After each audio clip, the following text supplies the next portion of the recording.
Everything what we think is right, it's based on knowledge. And then it's okay, what knowledge are we fed? Where have we learned this?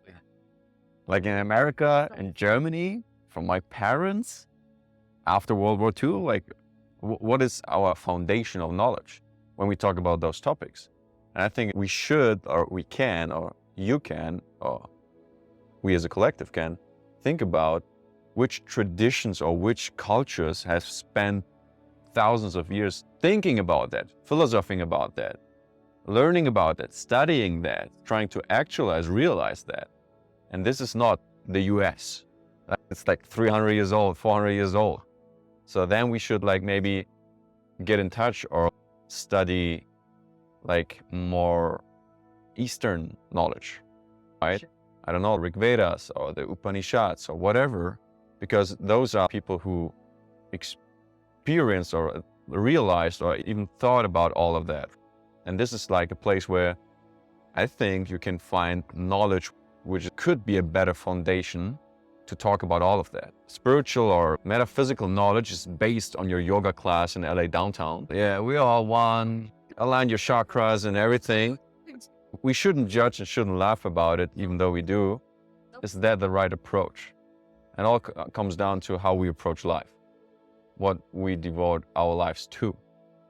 And if there's something to devote our life, I think it could be the truth of our existence, the truth of our true self, which I was, or where I am like now just thinking about a lot and feeling into a lot.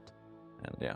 The most beautiful thing in knowledge when you're seeking the truth, you can seek the truth everywhere by traveling or just by talking to a stranger to take the wisdom of someone just by this.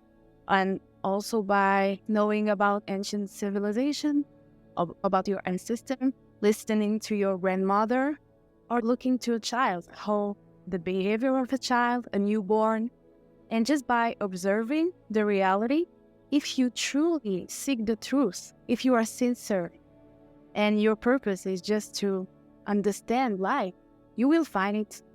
You can also find it if you are in prison like for 10 years. Someone who is seeking the truth will find it. That's what I'm thinking about. Yeah. Everywhere you are, you can find it. Just a question of wanting it deeply, like with your heart. And I think we're all guided. And also there's this beautiful saying, the teacher is everywhere. And I think this is very true.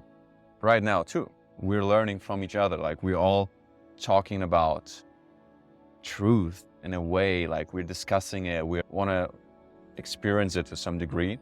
But then there's another very interesting fact. How do we perceive things? So what do you hear when I say something? Because the moment I say something and you grasp it intellectually, it's already been filtered through 1,000 mechanisms, through your 5 senses, through your different cortex areas in your brain, through your memory, through your past, through your trauma, through your dislike. Or if you like me, there's less resistance. If you don't like me, there's maybe a little resistance. If it's a topic which is sensitive to you, there could be more resistance. So it's like, when we're talking about that, for all of us, including me, it's like I'm seeing reality as it is. Nah, you're looking through a filter and you're not aware of the filter. So then like seeking the truth, I think a big part of it is just working on to get this filter transparent as possible. And this is then when it comes down to psychological basics and how we perceive things and how we interact with each other and how basically this internal representation of reality is created. Because if I see this is like something completely different from what you see. What is the model that you use to be able to have a better, clearer perception on the self that you're seeking? I think you can sum it up with self-awareness, like sincerely trying to understand who you're identifying as, who you think you are, and why you are the way you are. And very interesting, like entries to that are how you perceive world, what you think of good and bad, how you judge people, things, and yourself, and especially like how you react to things. Because every reaction you have is like a program kicking in.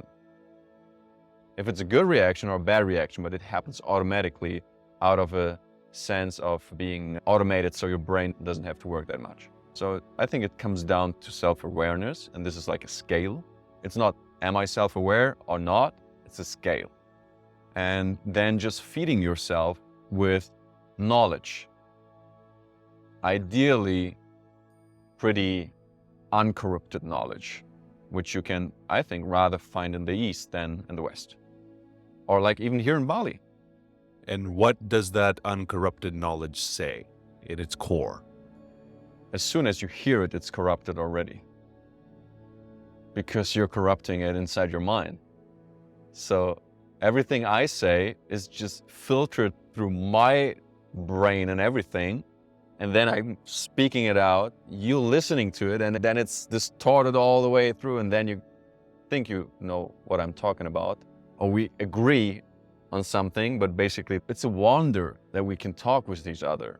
It's incredible. So is that what we know to be the knowing of something like a psychedelic journey? Because there is a knowing that happens, that you achieve. It can't be said, it can only be felt and known.